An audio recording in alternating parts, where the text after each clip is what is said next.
Thank you, Dr. Kemi. Good afternoon. My name is Fiat Nirida, and I'm a projects coordinator at Gayaza High School. This afternoon, I want to share about what we do at Gayaza High School. Gayaza High School is one of the oldest girls' schools in Uganda. Started in 1905, so it's that old. The question to pose these days is today's schools engaging students enough to prepare them to work and live well in the future, that will continue to become more and more high-tech and even technology dependent.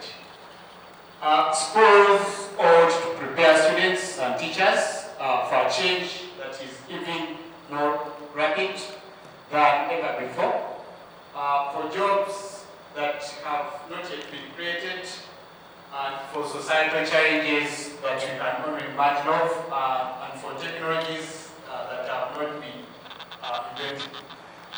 We need to appreciate that the students who were yesterday and not the students we are dealing with today. So at Gayaza High School, we have created an environment where teachers and students are able to actively engage in ICT supported projects to attain different skills. We usually challenge our students to go to the community to try and find what challenges the community are facing. And we know that the next generation of problem solvers need more than just technical skills and expertise. So whenever they go to the community, they discover what challenges the communities are having, and when they return, they try to work in their groups to see how best they can, come up with solutions. Now, of late, they were concerned about the plastics which are being disposed in the community. So each time they would go for projects in the community, they would see so many plastics, in the community.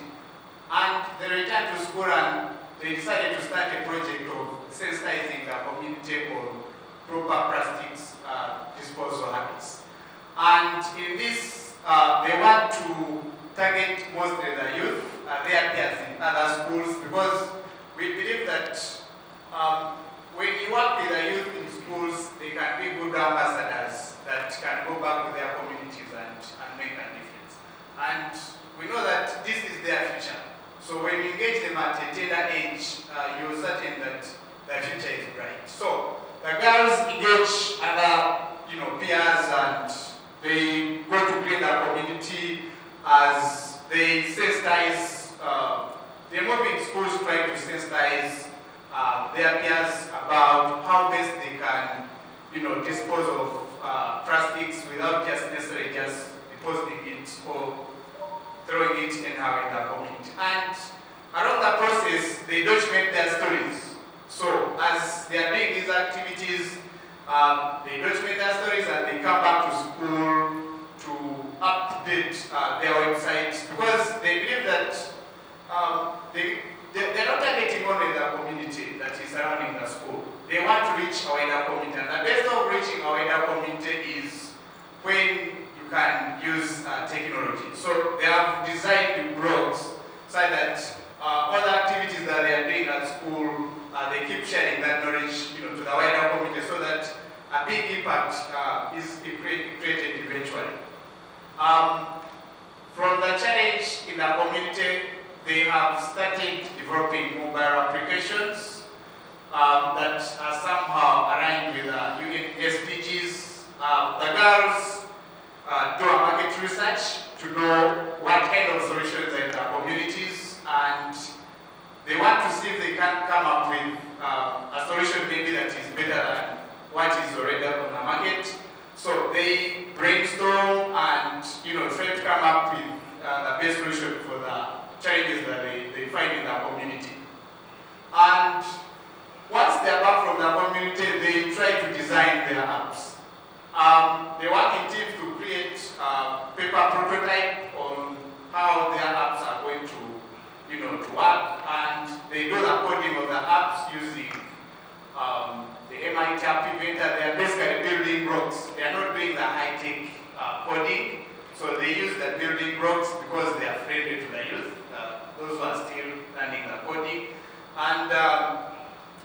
decide on the kind of venture that they want their app to follow.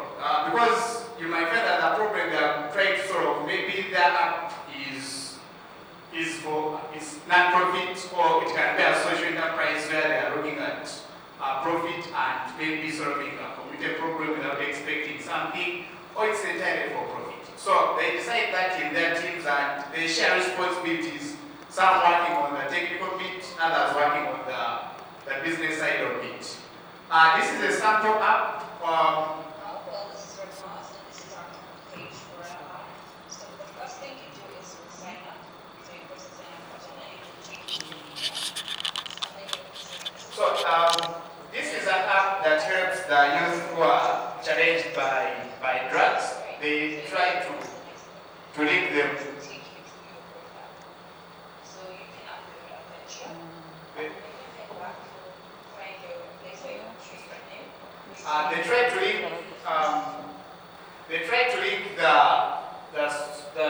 the people who are challenged by drugs to counselors. So they are targeting the youth because they feel that some of the youth are challenged when it comes to drug use.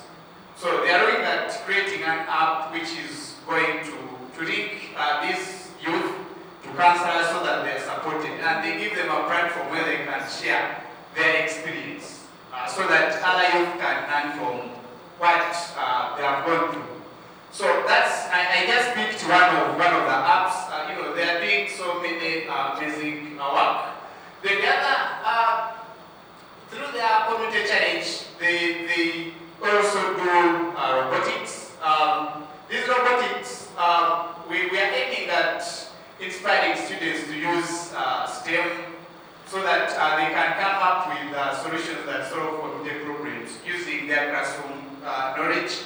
And the girls participate in assembling of the program, how the robots are going to work, and they do this as they are using their classroom knowledge. And they try to bring in the knowledge from the different subjects that they do undertake in class. And through this, they have been able to attain a number of skills. Now, we also started in 2010.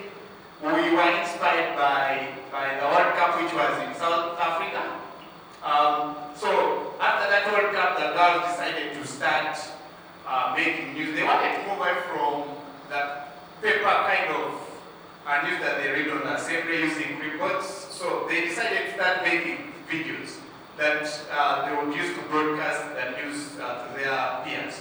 So a team is identified, and then they are trained in the basic media skills like photography, videography, editing, and presentation skills. So the girls work in teams with shared responsibilities to come up with a media product, and they go through all the process of creating a media from pre-production, then production, and then the post-production of this media. At Gayaza High School, we have a students' bank. This bank is run by students, and the students, they voluntarily save. We're trying to teach them a saving culture. So the students voluntarily save, and the people who are manning this bank are fellow students. So the people manning the bank are usually trained so that they have the required knowledge to run this bank. And at an opportune time, these girls who are manning the bank, they go to do what we call job shadowing. They are given an opportunity to go and spend a day in a normal bank so that they can see how bankers, do their everyday work, and through this they come back to school to try and implement what they learned from banks. And it has really improved on their financial skills.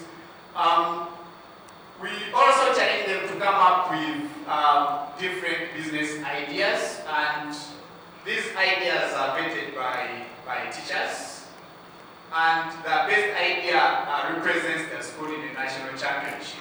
And from experience, we've seen that the students who participate in these activities are more self-reliant, more proactive, more innovative, and are more likely to seek new technologies and new markets. So it has built their business and entrepreneurial literacy, and these are skills that are needed in this century.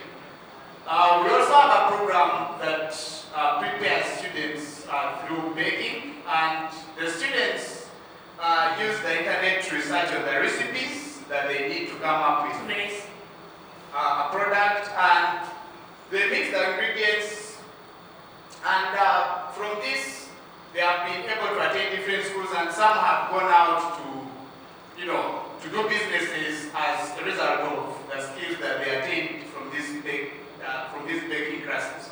So from those few programs that we are doing, our students have been able to attain the different skills that are needed in this sector. They are now more creative and innovative. They're able to take initiative to solve problems, and they communicate and cooperate with ease because they work in teams. And they are more literate as far as ICT is concerned, and we've seen that most of them find it easy to go about their own lives because they have attained life and career skills, and these are skills that are needed in life. And as a result, we've got more teachers embracing ICT-supported projects as they run alongside their students, and many students discover their talents at a tender age, so they are able to make up their mind on the kind of courses that they want to do at the university because of participating in these activities. And we've got an opportunity to incorporate these SDGs because, as it turns out, the problems that matter to our girls are the same problems that matter to world leaders. And each time you ask the girls to consider how their problems, how the problems they choose align with the UN goals, we are blown by their ingenuity because the ideas that they come up with, sometimes you wonder how they get those ideas. So, ladies and gentlemen, these are some of the activities that we are doing at Gayaza High School. I thank you. Group work is the way to go. They can share responsibilities as they do their projects, and eventually the synergy, builds to the solution that we expect at the end of the project. So, group work, I'm in for it. It's the way to go. But lady from Nigeria, she wanted to know if our students are doing community education. Yes, we are doing community education, but we are targeting mostly the youth because these youth commute from the community to their primary schools. And we want to start with them because we believe that peer-to-peer education is one way of sending our information. But eventually we shall scale it up, and then we shall start sensitizing the rest of the community. Because we believe that most of the problems that we are facing come from these community members. But we want to pick it from the youth side so that they can go back and send the same information to their parents. I showed you a sample app which helps connect students. I mean, the youth who are having a challenge with drugs. It is still work in progress. We know that having a clinic side by side with education is something good, but the app they are trying to build is looking at using volunteer counselors because they don't have the funds. They don't have the funds to, for example, have a clinic. But it is an idea that I guess we can take on and maybe engage clinics and we see if they can give us bonus services so that these girls can realize their dream of trying to help the youth in the communities. This is better how we measure critical thinking, critical skills and creativity in the project. Right from the start, we give these students a challenge to go out to the community and try to scan it, carry out the surveys, and then they come back to school, to work in their teams, to come up with a solution. So along the process, they exhibit a lot of creativity, and you could tell, after some time when you talk to them that the students are not the same like when they started doing the project. They are now having a lot of information as far as what they are trying to solve is concerned. They are more curious to come up with the solutions, and we believe that is one way we can, on a surface, measure that. Maybe I'll talk to you after and give you more insights. You seem to be an expert in this. How we pack and unpack the soft skills. Now, these students, whenever they're given a challenge, we give them an opportunity to present. Okay, we give them an opportunity to present, and from their presentations, you can tell if they are thinking or if they have gained something out of the project.